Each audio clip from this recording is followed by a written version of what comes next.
Está lleno de agujeros y aún así contiene casi 70 litros de agua y alrededor de medio litro de ácido clorhídrico. Tiene más proteínas que 30 kilos de cacahuetes. Tiene suficiente carbono para rellenar 1000 lápices y fósforo suficiente para formar las cabezas de 3000 cerillas. Lo que parece una colección de sustancias químicas en una bolsa que gotea es la estructura más compleja de nuestro planeta: el cuerpo humano.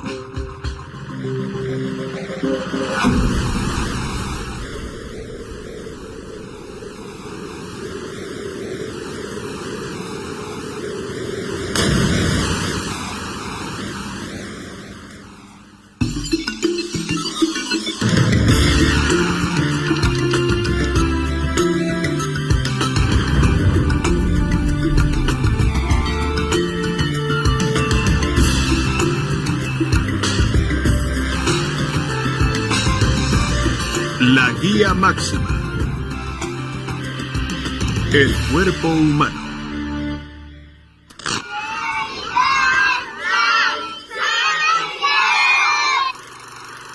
Cada día nacen 400.000 seres humanos.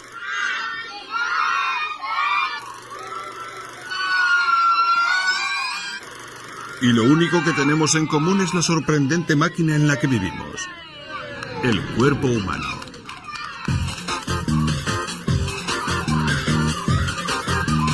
Durante su vida respirará el equivalente a 10 millones de globos llenos de aire. Procesará casi 30 toneladas de comida.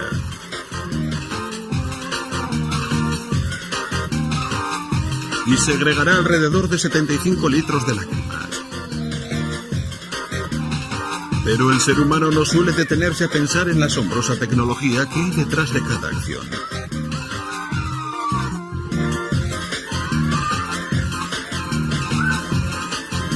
En el mismo centro del cuerpo, por ejemplo, se encuentra una estructura muy ingeniosa.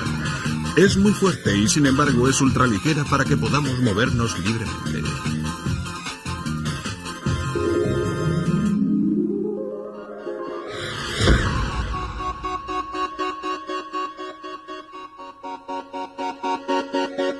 El esqueleto está formado por 206 huesos rígidos. Es una estructura que mantiene el cuerpo recto y forma una jaula protectora alrededor de los delicados órganos internos.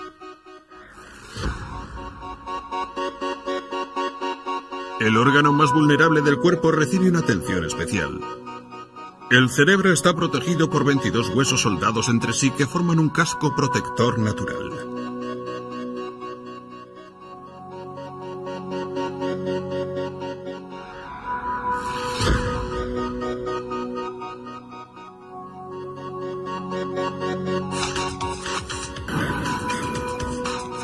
Pero los huesos más duros del esqueleto son los que mejor funcionan.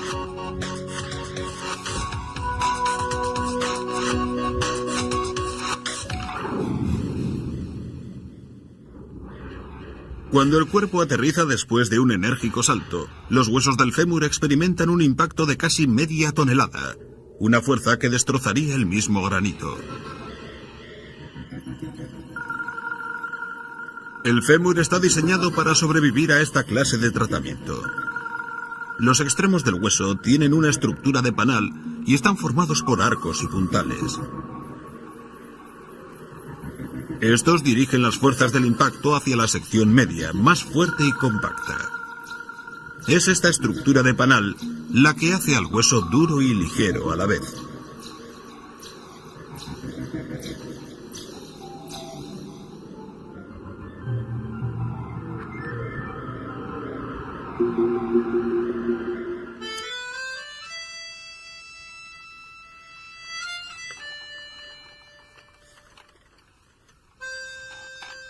Este ejemplo del ingenio de la naturaleza inspiró a un ingeniero que trabajó en París a finales del año 1800.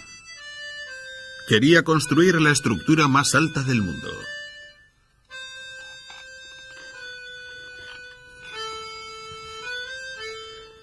El material más resistente que encontró fue el hierro, pero sabía que si utilizaba demasiado, la estructura se desmoronaría por su propio peso. Siguiendo el ejemplo del fémur, el ingeniero utilizó el hierro solo donde debía dar consistencia a la estructura. Su nombre era Gustave Eiffel y su torre se convirtió en un icono.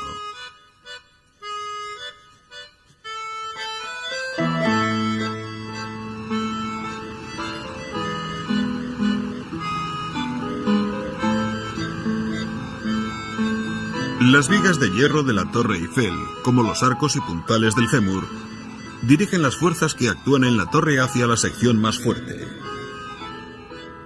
las patas.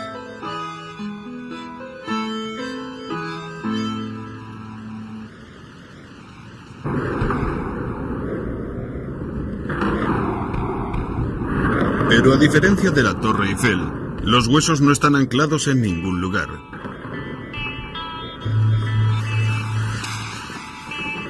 Están en constante movimiento y tienen que soportar toda clase de tensiones y presiones. Cualquier impacto en el hueso desencadena una asombrosa reacción.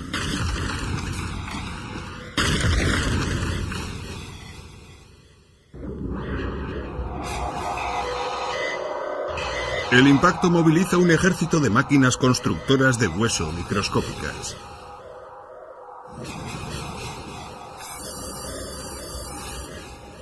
Donde se produce el impacto, estas células segregan una capa de sustancia líquida. Esta se endurece para reforzar la estructura. Las zonas sin tensiones no necesitan ser tan resistentes. Aquí las células destructoras de hueso utilizan ácido clorhídrico para disolver el hueso superfluo.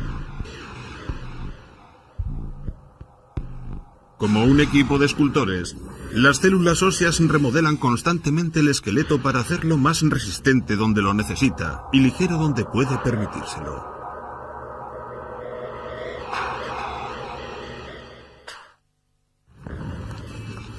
El cuerpo humano da unos 5 millones de pasos al año, y cada uno de ellos contribuye a formar nuestros huesos. A cada acción le sucede una reacción. El ejercicio fortalece el esqueleto. Conducir un coche lo debilita. A lo largo de sus vidas, los seres humanos esculpen así sus propios esqueletos. Las células óseas trabajan tanto que cada persona obtiene una puesta a punto completa de su esqueleto cada 10 años. Así que cualquiera que sea su edad, su esqueleto nunca podrá tener más de 10 años.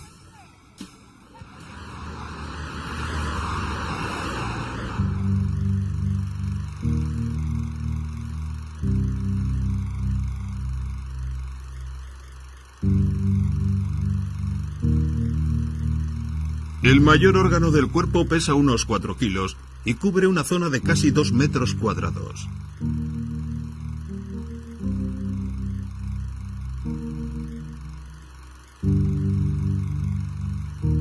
Frotarlo hace que se escame llenando nuestras casas de polvo.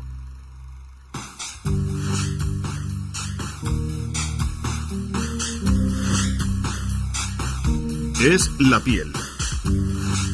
La parte de la piel que está a la vista está compuesta de células muertas.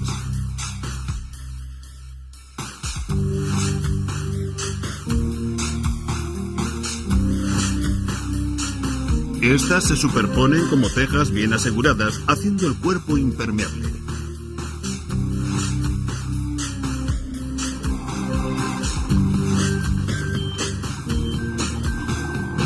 La piel impide que la apreciada agua se escape y que las sustancias químicas dañinas entren.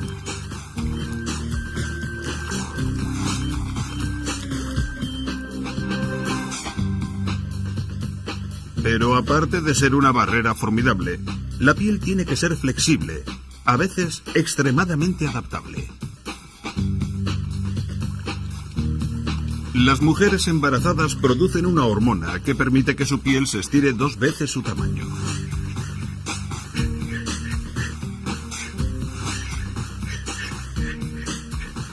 Pero la piel no es solo una capa protectora inerte. Es un órgano activo con una función vital. la piel mantiene el cuerpo frío. Esta cámara sensitiva al calor muestra en rojo y amarillo las zonas más calientes de un cuerpo en acción.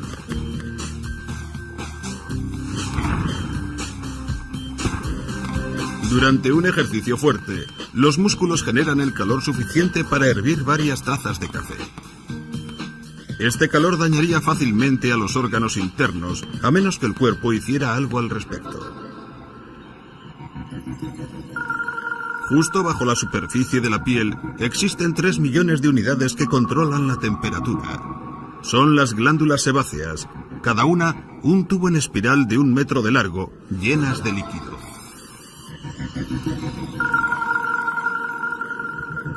A medida que el cuerpo se calienta, el tubo se contrae y hace que las gotas de sudor afloren a la superficie de la piel.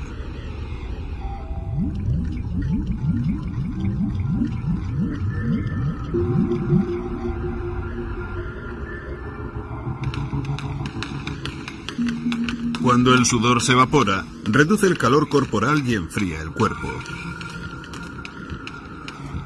Una persona que realiza un fuerte ejercicio físico puede expulsar 1 litro de sudor por hora.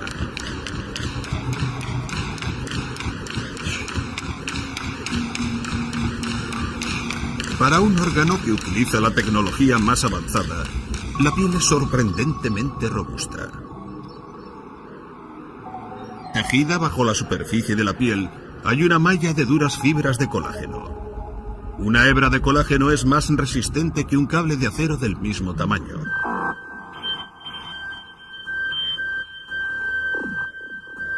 Si a la piel le falta colágeno, se debilita. Esto no importa mucho hasta que nos vemos en una situación límite. Hace 4 años, Billy Swear perdió el campeonato del mundo del peso ligero. Su piel le jugó una mala pasada. La verdad es que la pelea iba muy bien, pero tuve la mala suerte de hacerme 2 cortes, uno sobre cada ojo. Y el árbitro tuvo que detener la pelea al final del 8º asalto. Perder el título debido a 2 cortes en los ojos es una forma injusta de acabar con una ilusión, pero así es el boxeo.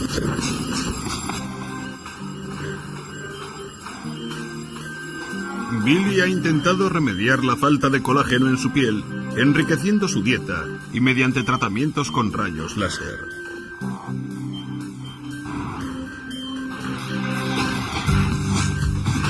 Parece que funciona. Billy no se ha hecho ningún corte en sus últimas 4 peleas, pero su piel está a punto de enfrentarse a su prueba más dura, al campeón del mundo Stevie Johnston.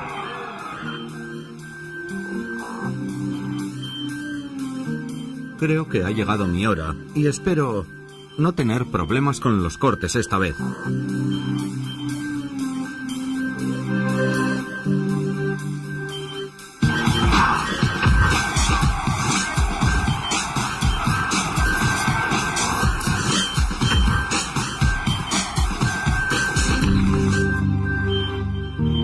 Billy se hizo un corte en el 3er asalto.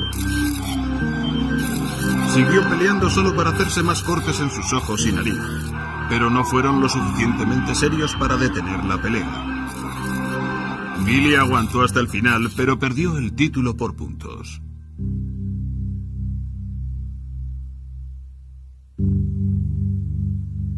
Es difícil de imaginar, pero con el tiempo los cortes de Billy se curarán. Esto es lo que hace que la piel sea tan singular.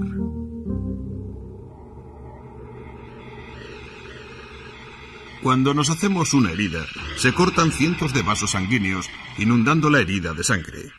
Esto pone en marcha al equipo de socorro del cuerpo. Unas pequeñas células llamadas plaquetas se agrupan y forman tapones temporales que reducen la pérdida de sangre.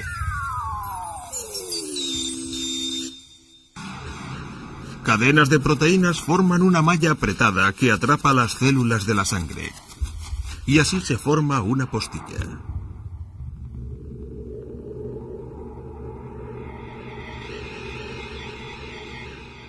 La postilla se contrae, haciendo que los extremos de la herida se aproximen.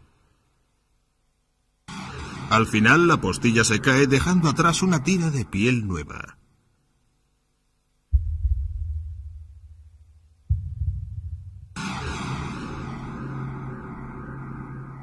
Este es Billy 3 meses después de la pelea.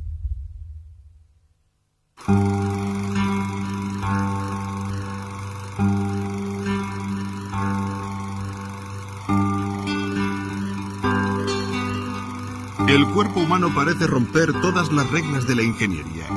Es muy resistente y sin embargo se mantiene en pie gracias a unos cuantos centímetros cuadrados de piel y huesos. Esta es la razón por la que hemos desarrollado un sistema inteligente de caminar erguidos, pero debemos aprender a utilizarlo.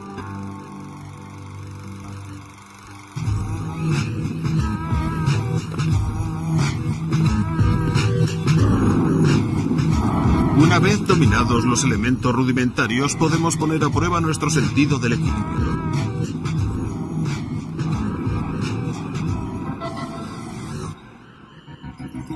Cuando doblamos un miembro, fuerzas microscópicas miden la tensión de los músculos para asegurarse de que no nos inclinamos demasiado.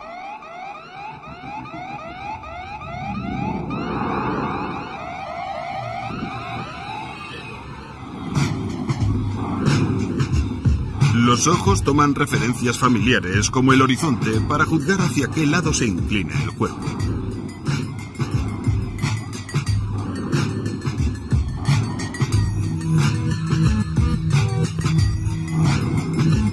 Pero la información más importante para el control del equilibrio procede del interior de nuestro cerebro.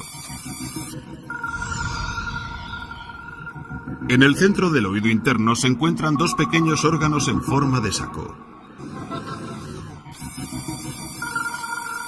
Cada saco contiene una sustancia gelatinosa cubierta de miles de cristales diminutos. Cuando inclinamos la cabeza, la gravedad empuja estos cristales hacia el suelo. El movimiento más ligero de estos cristales estimula a las células nerviosas que se encuentran en la gelatina para que emitan mensajes eléctricos.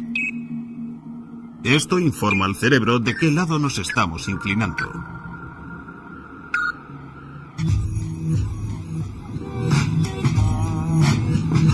Estos órganos son tan sensibles que podemos detectar un cambio de ángulo de la cabeza tan ligero como unos pocos mechones de pelo.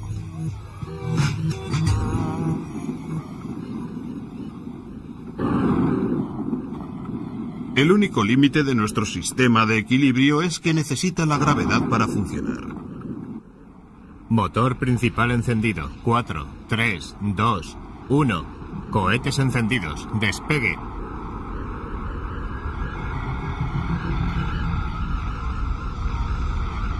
Cuando nos aventuramos en el espacio exterior, empezamos a experimentar problemas. Nuestros puntos de referencia verticales y horizontales no están donde nuestros ojos esperan encontrarlos. Los indicadores de presión de los músculos experimentan menos resistencia de la que están acostumbrados, y sin la gravedad que los empuja, los cristales del oído interno dejan de enviar información veraz. Como resultado, el sistema de equilibrio deja de funcionar.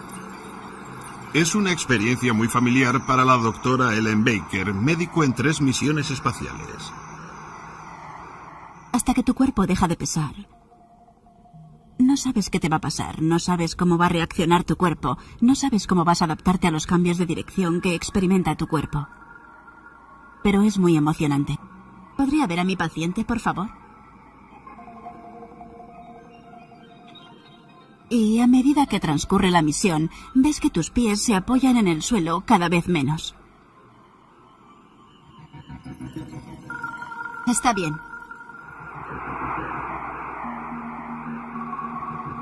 Los astronautas terminan acostumbrándose a que sus sensores del equilibrio les den información confusa y desconocida.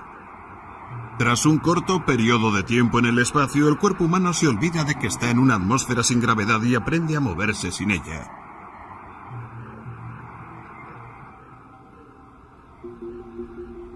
Y este es un problema cuando los astronautas regresan a la Tierra.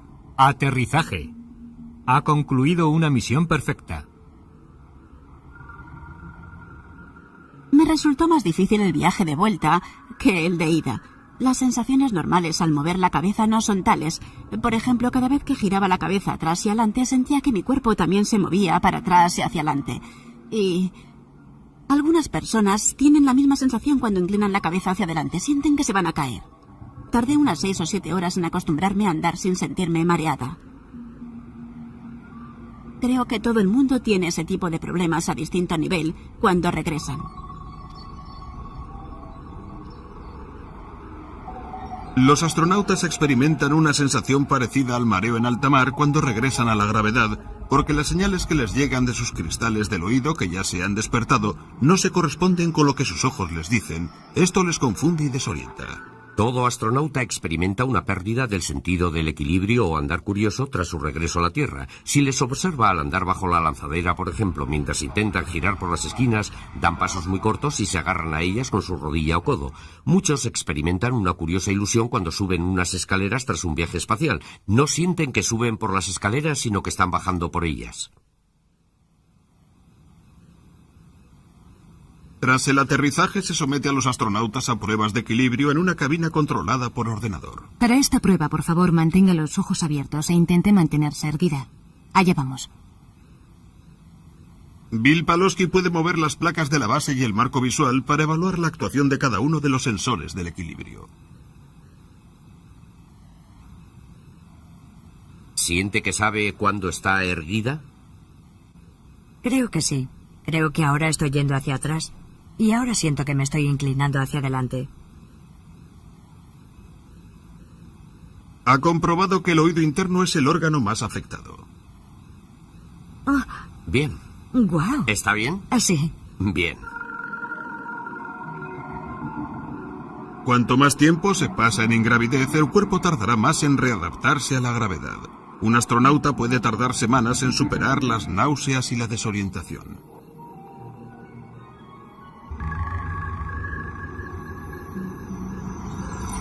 Esta es una simulación de la última creación de la NASA, un viaje tripulado a Marte.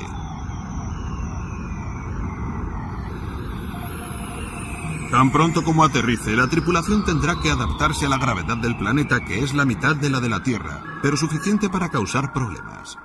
Las alteraciones que experimentan al aterrizar les colocan en un alto nivel de riesgo de sufrir una caída, y si alguien se cayese y se hiciera daño en la superficie de Marte, podría desbaratar la misión o podría afectar al accidentado durante mucho tiempo y tener unas consecuencias nefastas.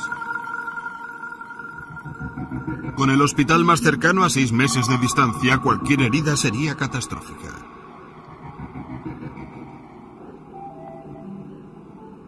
La NASA quiere resolver este problema recordando a los astronautas qué se siente con la gravedad.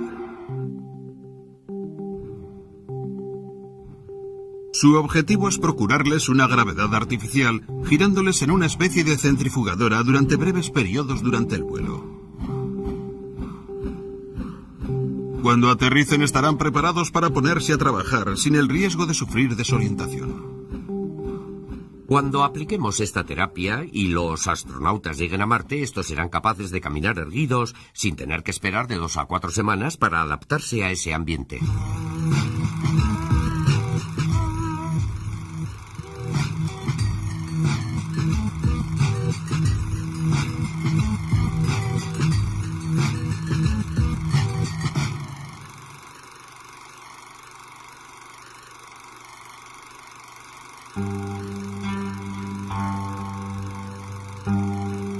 Quizá el instrumento más sofisticado de la naturaleza sea algo que no valoramos mucho: la mano del hombre.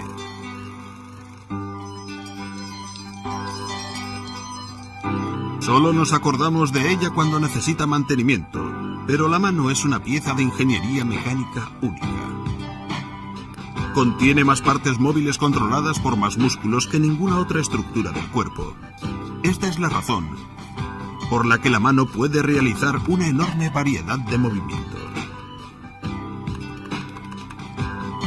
Es capaz de aplicar la fuerza bruta y a la vez una finura asombrosa. Pero la mano no ha sido siempre tan versátil. Ha evolucionado. Esta es Lucy, nuestro antepasado más antiguo conocido. Todo lo que queda de ella son unos cuantos huesos fosilizados. Así que al investigar la evolución de la mano humana, la doctora Marcy de la Universidad de Arizona tuvo que utilizar a un voluntario y sensores informatizados para hacerse una imagen de cómo Lucy usaba sus manos para hacer herramientas. Bien, Lucy debió tener unos músculos muy similares a los nuestros, probablemente la misma masa muscular que poseemos. y estos músculos debieron tener suficiente sujeción para que pudiera agarrar objetos con fuerza, porque en la construcción de herramientas se requiere sostener la herramienta con una mano y golpearla con la otra, e impedir que se nos escape de la mano. En la NASA, varios ingenieros han logrado en 5 años lo que la naturaleza ha tardado millones de años en conseguir.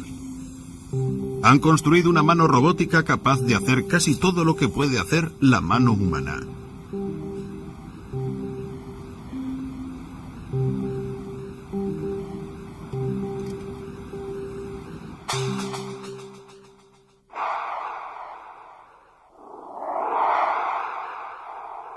La mano de la NASA formará un día parte de un robot astronauta que realizará sofisticadas tareas de mantenimiento fuera de la nave.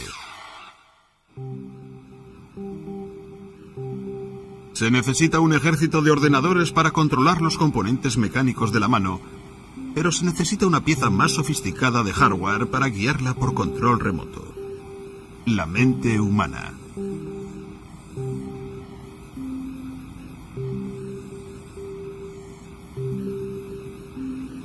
Hay un número infinito de posibles situaciones en las que es necesario utilizar la mano.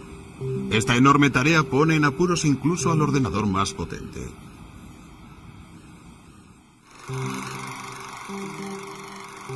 En realidad pasamos la mayor parte de nuestra infancia enseñando a nuestra mente cómo utilizar las manos.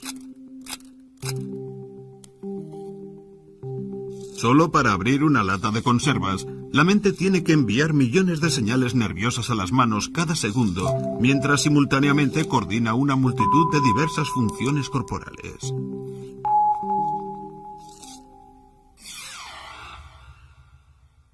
El cerebro es capaz de hacerlo gracias a que procesa la información de forma única.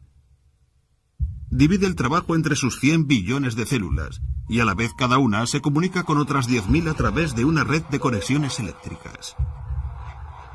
Para hacerse una idea de la escala de este sistema, imaginen que hacen una llamada telefónica.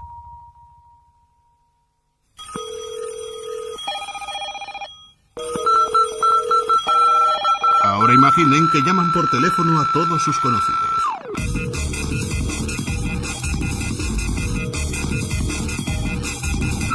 Ahora imaginen que cada ciudadano de una ciudad tan grande como Nueva York llama a todos los nombres que figuran en el listín telefónico.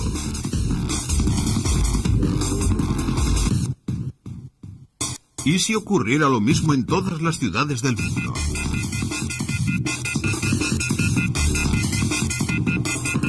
¿Cuánto tiempo se tardaría? ¿Cuántas conexiones se harían?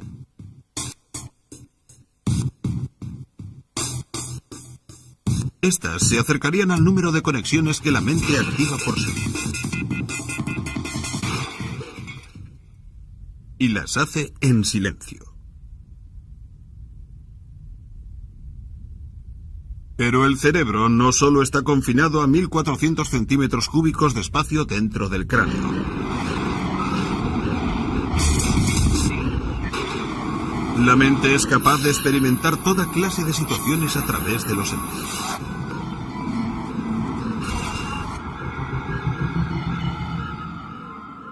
El sentido del tacto se vale de 5 millones de receptores sensoriales que viven en el interior de la piel. Cada pelo contiene un nervio en su raíz tan sensible que estalla a la más mínima presión. Basta con una mota de polvo.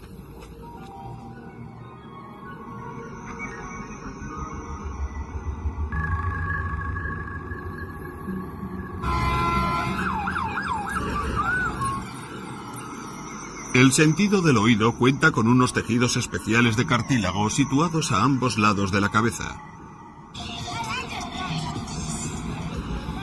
Las ondas sonoras que entran por el oído hacen vibrar el tímpano a diferentes frecuencias, de acuerdo a la localización del sonido. Esto nos ayuda a saber de dónde procede.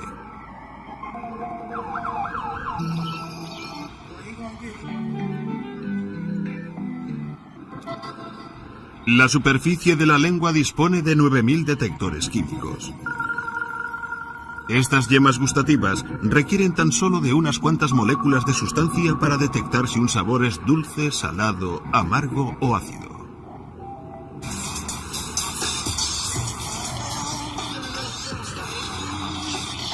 El radar de los sentidos se extiende incluso más allá del cuerpo humano. Podemos distinguir unos 10.000 olores diferentes que el lenguaje no puede describir. ¿Cómo describiría el olor de una tarde soleada? ¿O de un niño recién nacido? Estamos literalmente bañados en olores, ya que las moléculas olfativas están flotando a nuestro alrededor todo el tiempo. Cada respiración envía millones de estas moléculas al interior de la nariz.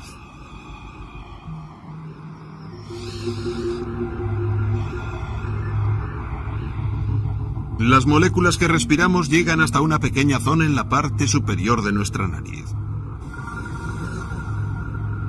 Esta zona está llena de millones de células nerviosas capaces de registrar los olores. Las moléculas olfativas se disuelven en la mucosidad pegajosa que rodea los extremos de estas células. Cada terminación nerviosa está cubierta de pequeños receptores que reaccionan solo a un tipo específico de molécula.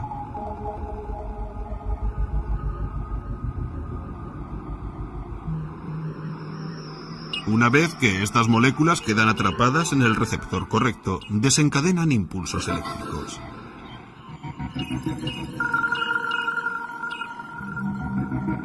Estas señales llegan hasta la parte de nuestro cerebro que controla las emociones y la memoria. Esto explica por qué ciertos olores nos traen a la memoria recuerdos e influyen en nuestro estado de ánimo.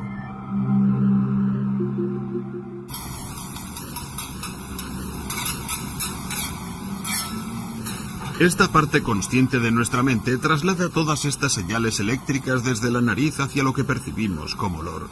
Así que, al final, olemos con nuestras mentes.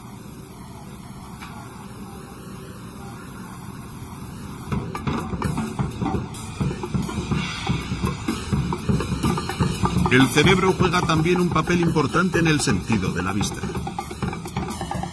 Este sentido ocupa mayor espacio que el resto de los sentidos dentro de nuestro cerebro.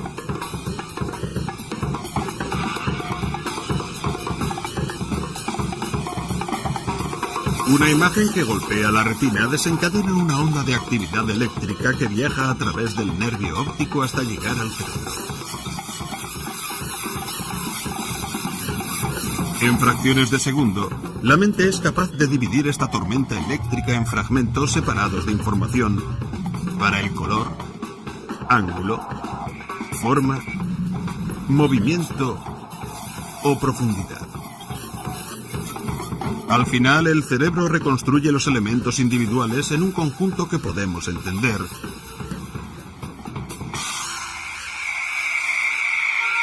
A menos que seamos ciegos.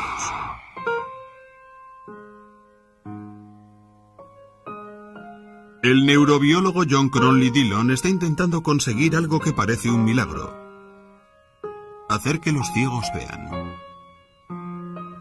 La inspiración le llegó a partir de una fuente poco común. Hace mucho tiempo se descubrió que si se le cortaba el nervio óptico a un pez de colores y se esperaban unos meses, este volvía a crecer. El millón de fibras nerviosas que habían sido amputadas volvían al cerebro y se conectaban al cerebro.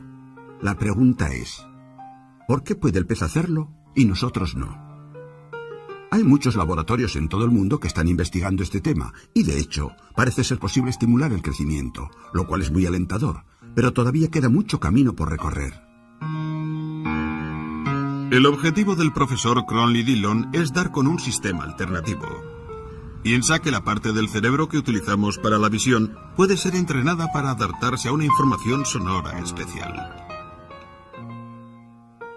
Es probable que límites entre los diferentes sentidos no estén tan marcados como siempre hemos pensado. Hay determinados centros visuales del cerebro que reciben información del sistema auditivo.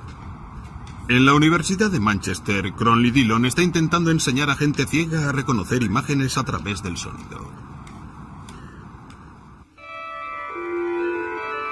Por ejemplo, este pez o este caballo. A las líneas horizontales les da un sonido y el tono depende de su altura. A las verticales les da otro, a las diagonales otro. Y si la imagen se simplifica en un dibujo de líneas, este tiene un sonido característico. La imagen puede ser dividida en secciones más simples o tocada en su conjunto. Bien, tengo aquí un número de imágenes de escenas tomadas en esta zona, pero lo que voy a hacer es dejar que escuchéis la sintonía completa para toda la escena.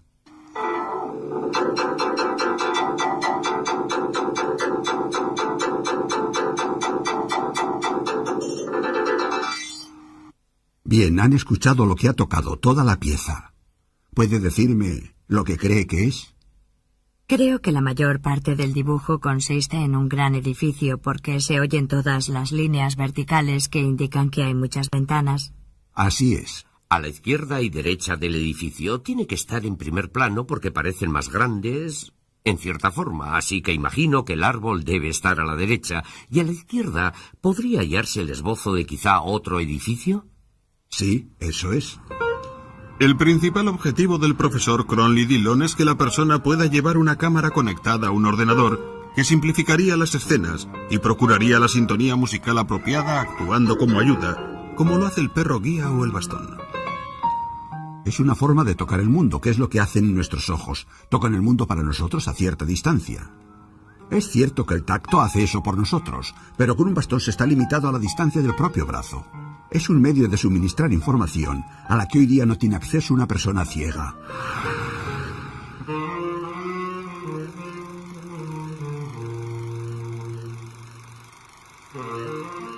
El cerebro es capaz de adaptarse y aprender nuevas habilidades, porque a diferencia del hardware del ordenador, aquel no permanece inmóvil, sino que tiene una naturaleza fluida.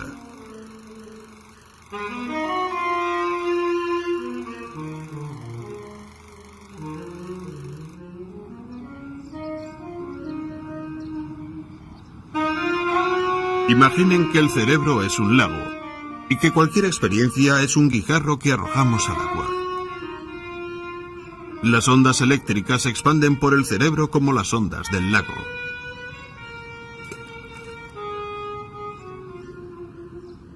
Ondas diferentes confluyen y forman nuevos dibujos. La superficie del lago está en constante cambio. Es lo mismo que le pasa al cerebro, que está continuamente renovándose. Cada pensamiento, cada emoción pueden crear una nueva conexión o reforzar una ya existente. Así es como aprendemos.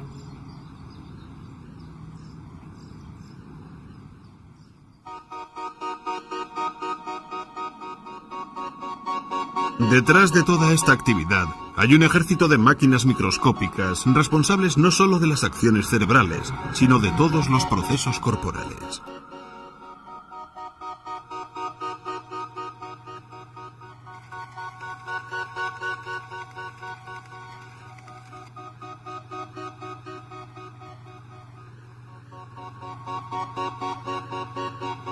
El ser humano está formado por unos 50 trillones de células. Boyce Resberg, escritor científico convertido en biólogo, se ha centrado en la investigación de las maravillas de la célula. La piel está formada por células. El corazón está formado por células, los músculos que se encargan del movimiento del cuerpo. Todos ellos están constituidos por células, incluyendo el cerebro, que envía señales eléctricas de una célula a otra para que podamos pensar. Todos esos tipos diferentes de células funcionan básicamente de la misma forma. Si observamos el interior de la célula, veremos que tiene el mismo tipo de estructura.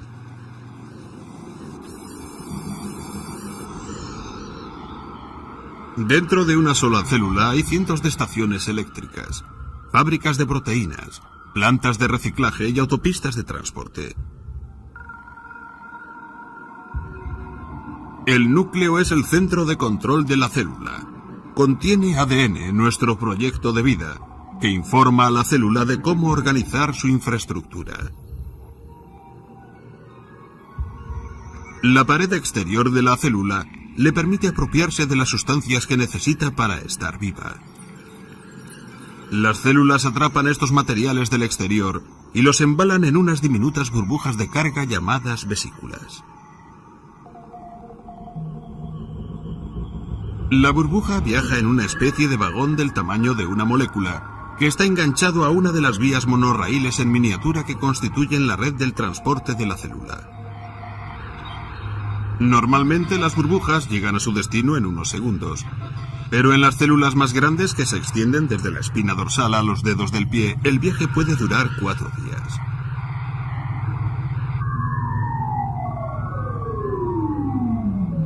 Cada burbuja lleva un código, una dirección química que la guía a un lugar particular. Cuando alcanza su objetivo, quizá un lisosoma, una de las muchas plantas de reciclaje de la célula, se sale de la vía y vacía su carga. El trabajo de esta planta de reciclaje es destruir esta materia prima y convertirla en bloques de construcción más pequeños que la célula utiliza para crecer.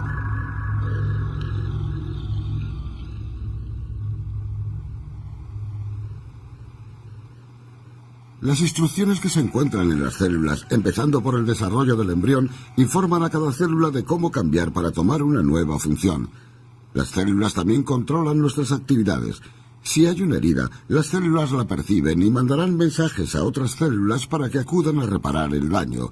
Así que todo esto mantiene la estabilidad del cuerpo permanentemente. Sin embargo, a veces nuestras células no se comportan como esperamos y son incapaces de reparar los daños que sufre nuestro cuerpo. Hace 10 años, un gran aficionado a los deportes, Son Sarracen, se cortó la pierna. Desgraciadamente, la herida estuvo infectada durante tanto tiempo que las células de la piel de Son no pudieron crecer y curar la herida.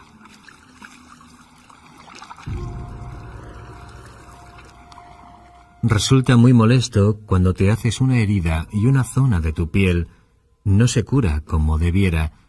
Si te cortas la mano o la cara, todo vuelve a crecer cuando las células comprenden que ha habido un daño.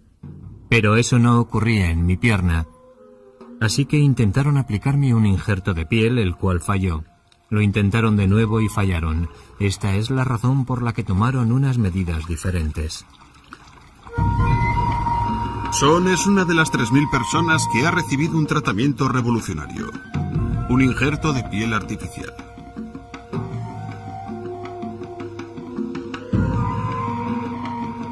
Cientos de compañías de biotecnología han confiado en el poder de la célula para crecer desde cero. Las mejores células son las del prepucio circuncidado de bebés recién nacidos porque se multiplican rápidamente. Las células de un solo prepucio pueden hacer crecer el equivalente a un campo de fútbol de piel. Esta es una muestra de la última generación de piel artificial llamada Apligraf. No tiene pelo ni glándulas sudoríparas, pero está llena de células jóvenes y vigorosas.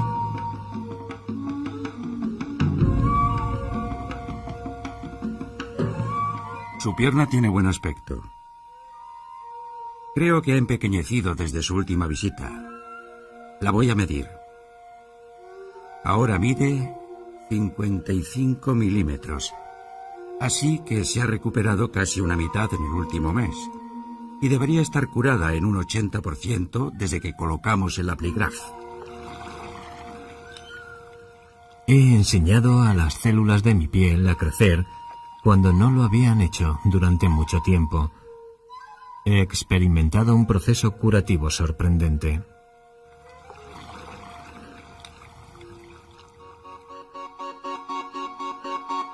Parece ser que las células son los bloques constructores fundamentales de la vida.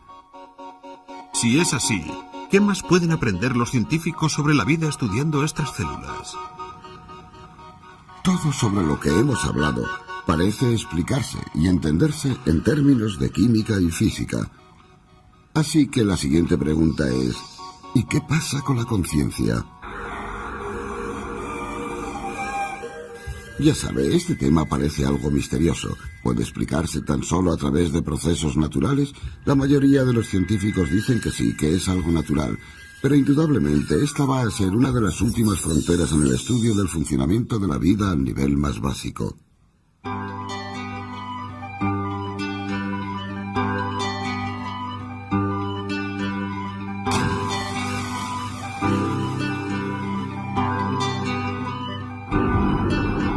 ¿Podría ser verdad que nuestros sorprendentes cuerpos no son sino el resultado de factores físicos y químicos?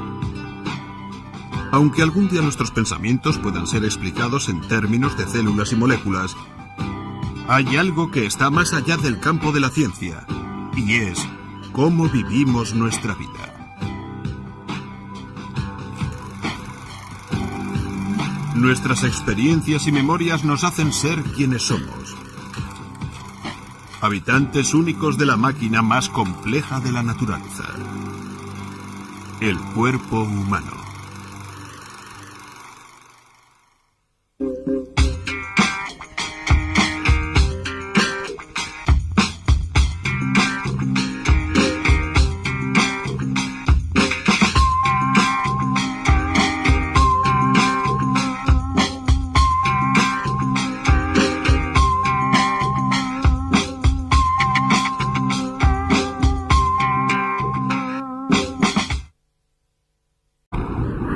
Pero a diferencia de la Torre Eiffel, los huesos no están anclados en ningún lugar.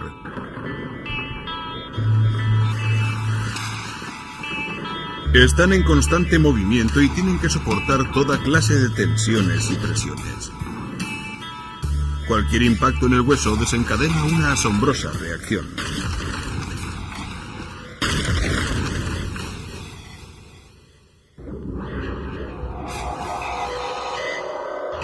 El impacto moviliza un ejército de máquinas constructoras de hueso microscópicas.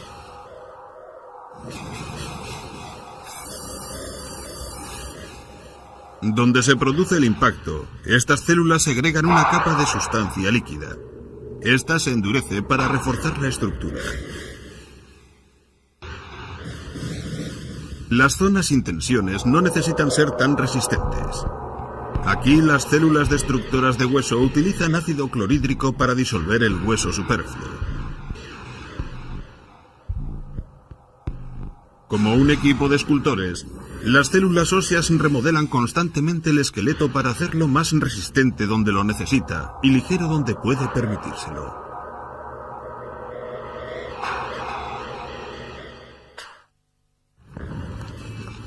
El cuerpo humano da unos 5 millones de pasos al año. Y cada...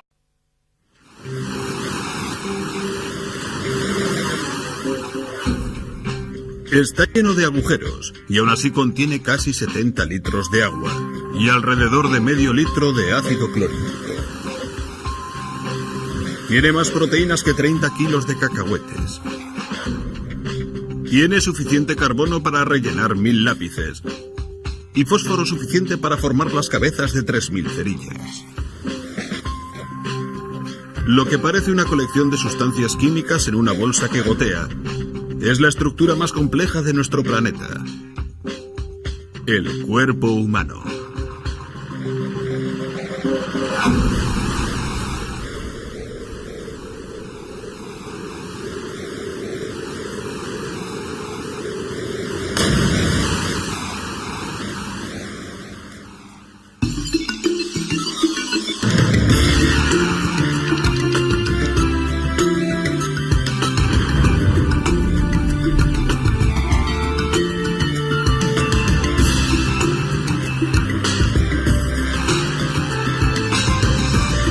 La guía máxima.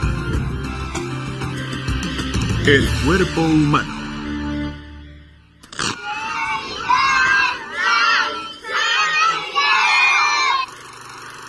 Cada día nace. El órgano más vulnerable del cuerpo recibe una atención especial. El cerebro está protegido por 22 huesos soldados entre sí que forman un casco protector natural.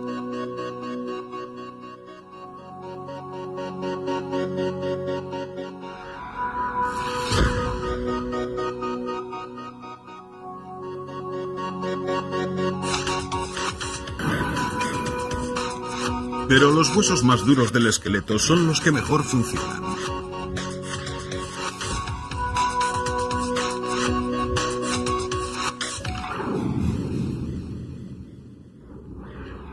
Cuando el cuerpo aterriza después de un enérgico salto, los huesos del fémur experimentan un impacto de casi media tonelada, una fuerza que destrozaría el mismo granito. El fémur está diseñado para sobrevivir a esta clase de tratamiento. Los extremos del hueso tienen una estructura de panal y están formados por arcos y puntales. Estos dirigen las fuerzas del impacto hacia la sección media, más fuerte y compacta. Es esta estructura de panal la que hace al hueso duro y ligero a la vez.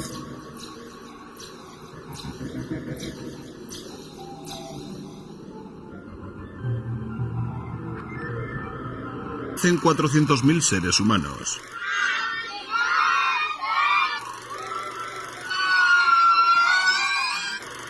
Y lo único que tenemos en común es la sorprendente máquina en la que vivimos. El cuerpo humano.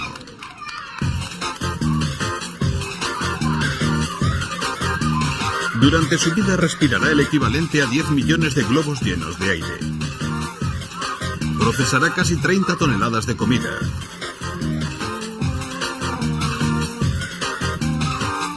Y segregará alrededor de 75 litros de lágrimas. Pero el ser humano no suele detenerse a pensar en la asombrosa tecnología que hay detrás de cada acción.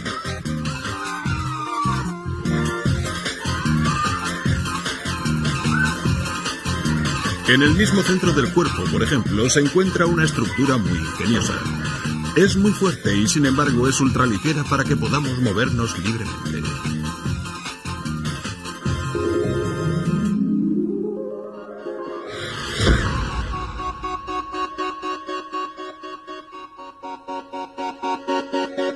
El esqueleto está formado por 206 huesos rígidos. Es una estructura que mantiene el cuerpo recto y forma una jaula protectora alrededor de los delicados órganos internos.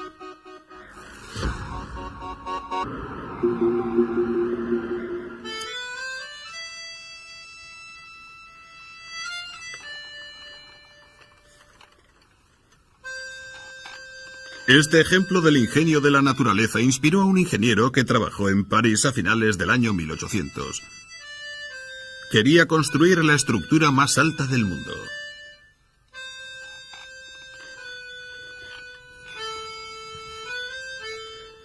El material más resistente que encontró fue el hierro, pero sabía que si utilizaba demasiado, la estructura se desmoronaría por su propio peso.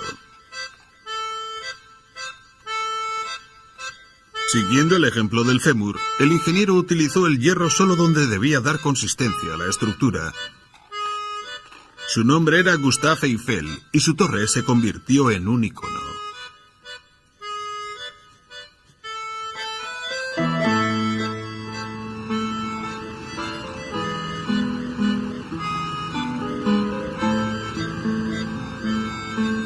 Las vigas de hierro de la Torre Eiffel, como los arcos y puntales del fémur, dirigen las fuerzas que actúan en la torre hacia la sección más fuerte, las patas.